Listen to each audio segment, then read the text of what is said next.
Man claims to have found the wreckage of Malaysian Airlines MH370. The mysterious disappearance of Malaysian Airlines flight MH370 in 2014 has been an enduring question. So far, there are little to no answers to what happened to the aircraft.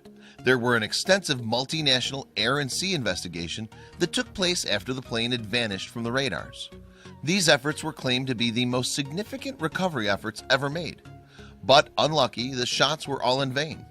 To this day, no one knows what happened. But now, one amateur investigator from Australia claims to have found the wreckage of the flight and says that the plane had a bad end of the long-lost passenger jet.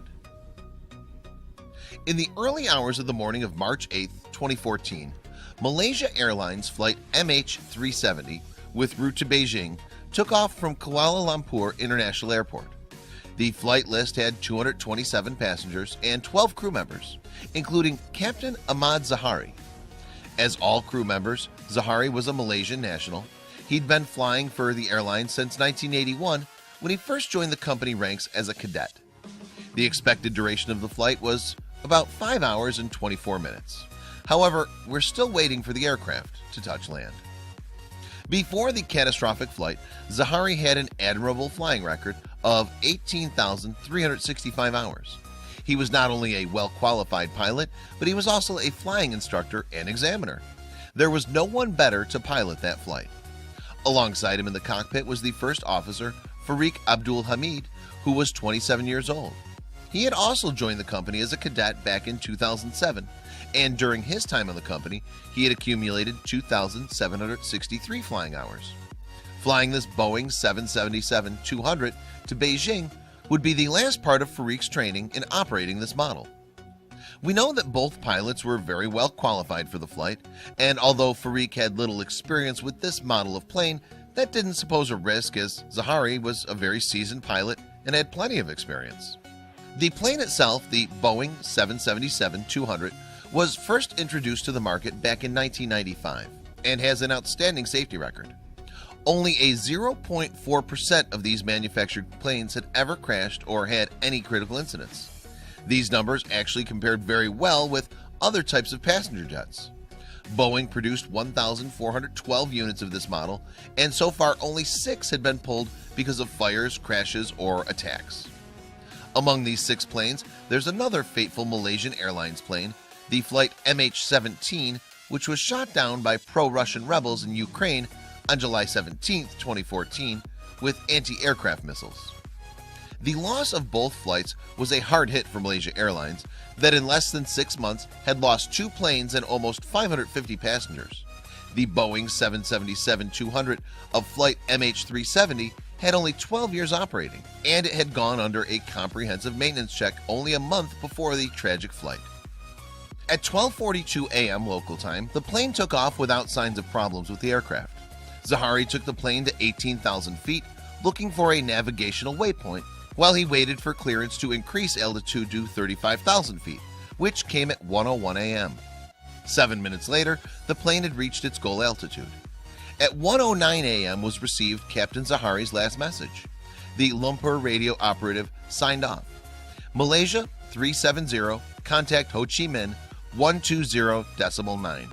Good night. Captain Zahari confirmed, good night Malaysia 370. Even though that message is the last human communication, the last received signal of the aircraft was picked up by Ho Chi Minh Radar Center 1 or 2 minutes after the message. Still, the plane was holding an altitude of 35,000. Suddenly, the plane had disappeared from commercial flight radars in Kuala Lumpur and Vietnam at the same time. Although it had disappeared from commercial flights radar, it could still be detected by force radars. It was noticed by these radars that the plane had taken a right and then a left turn away from its course. At 2:22 a.m., the flight had vanished entirely from military radars, and at that moment, the flight was at an altitude of 29,500 feet.